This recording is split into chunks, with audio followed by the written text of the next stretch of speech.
नमस्कार. आज बनवतोय गव्हाच्या पिठापासून आणि मेथीपासून घरच्या घरी मठरी.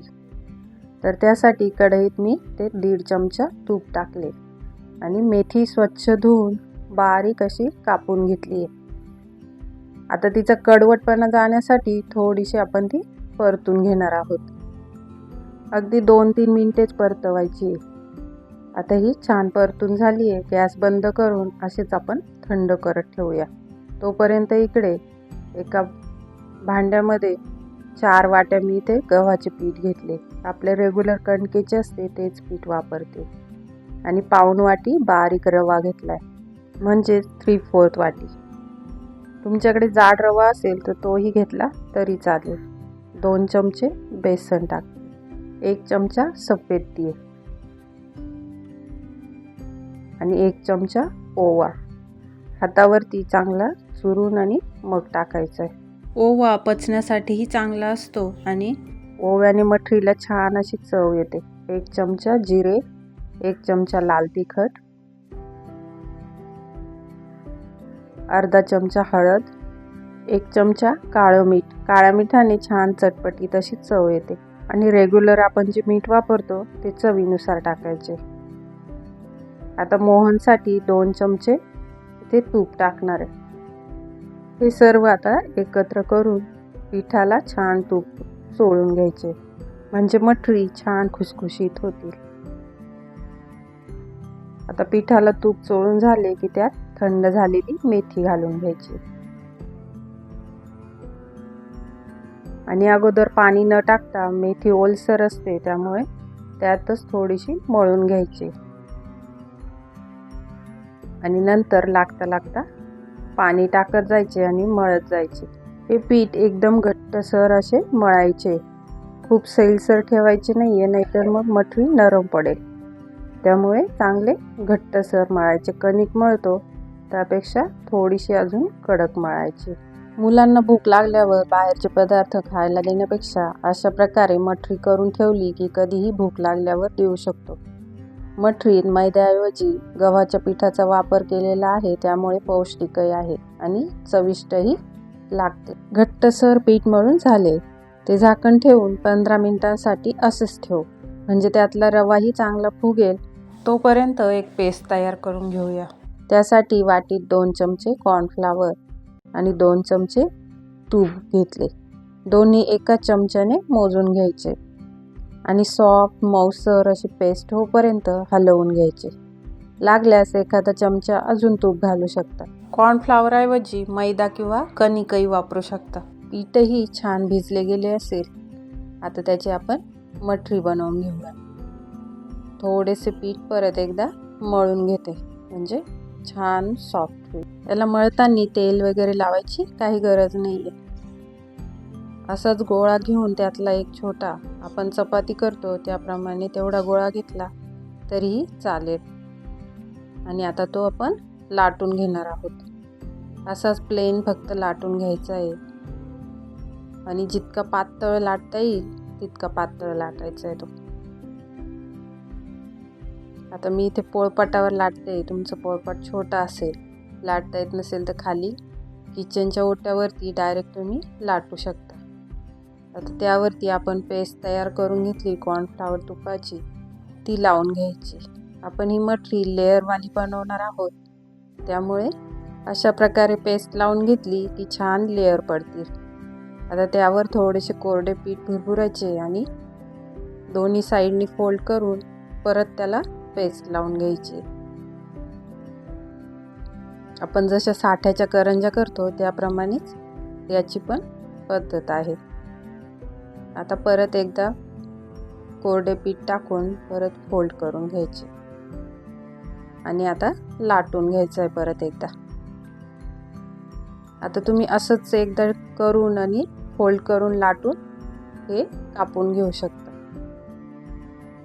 पण मी अजून एकदा लाटून घेते आणि परत एकदा पेस्ट लावून घेणार आहे. आता स्क्वेअरमध्येच लाटला तर अजून चांगलं, म्हणजे नंतर कट करायला नको काहीच. आता त्यावरती परत एकदा पेस्ट लावून घ्यायची आणि परत पीठ भुरभुरायचे. आणि परत एकदा फोल्ड करून घ्यायची दोन्ही साईड. आता यावरती पेस्ट लावून थोडेसे पीठ टाकून आणि एकच फोल्ड आता त्यावरती करून घ्यायची आणि हे छान असे लाटून घ्यायचे. आता माझ्या पोळपाटावर पूर्ण लाटता येत नाहीये म्हणून मी मध्ये कट करून अर्धे अर्धे लाटून घेणार आहे. आता मठरी बनवण्याची ही एक पद्धत आहे आणि अजून एक तुम्हाला सोपी पद्धत पुढे दाखवणार आहे. तर अशा प्रकारे पूर्ण मी दोन्हीही लाटून घेतले. खूप जास्त पातळ नाही आणि खूप जास्त जाडही नाही, थोडेसे थिकच ठेवले. आणि आता हे छान असे एकसारखे अर्धा अर्धा इंचाचे कट करून घ्यायचे. आता तुम्ही कोणत्याही शेपमध्ये कट करू शकता, मी या शेपमध्ये कट करत आहे. तुम्ही याला याच्यापेक्षा मोठ्या आकारात कट केले तरीही चालेल, पण छोट्या आकारात कट केले की लेयर्स चांगल्या दिसतात आणि पडतातही, त्यामुळे मी छोट्या आकारात कट केले. आता हे सर्व ताटात काढून घेऊ आणि तुम्हाला दुसरी अजून एक पद्धतही दाखवते. ही पद्धत तर एकदम सोपी आहे.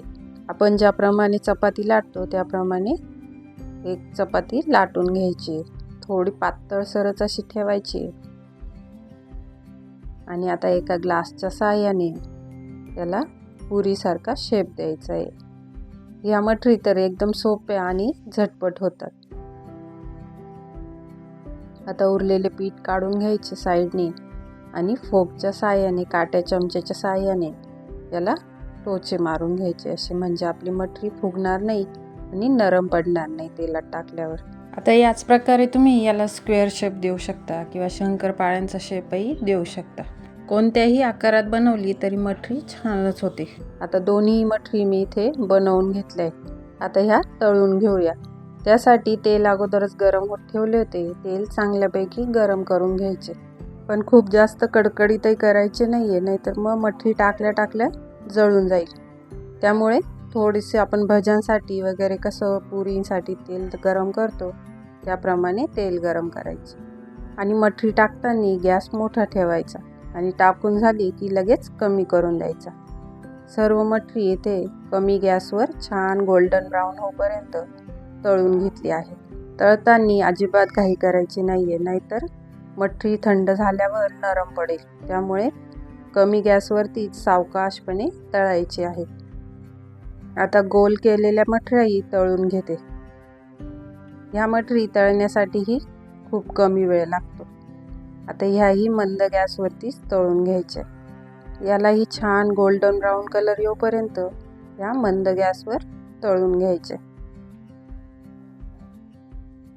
अशा प्रकारे तुम्ही मठरी भरपूर सारी घरात बनवून ठेवू शकता. एअरटाईट डब्यात भरून ठेवली थंड झाल्यावर किती 15-20 दिवस तर आरामात छान राहते एकदम, किंवा महिनाभर सुद्धा टिकू शकते. आणि मुलांना भुकेच्या वेळी पटकन अशी काढून देऊ शकतो. चला तर मग व्हिडिओ कसा वाटला ते कमेंट करून नक्की सांगा आणि आवडल्यास चॅनलला सबस्क्राईब नक्की करा. सर्व मठरी याप्रमाणेच मी दोन्ही तळून घेतले.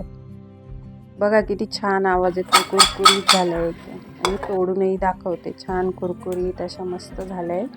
दोन्ही मठरी छानच होतात. आता तुम्हाला कोणती सोपी वाटते त्याप्रमाणे तुम्ही करून ठेवू शकता. छान लेयर्स पण आले आहेत.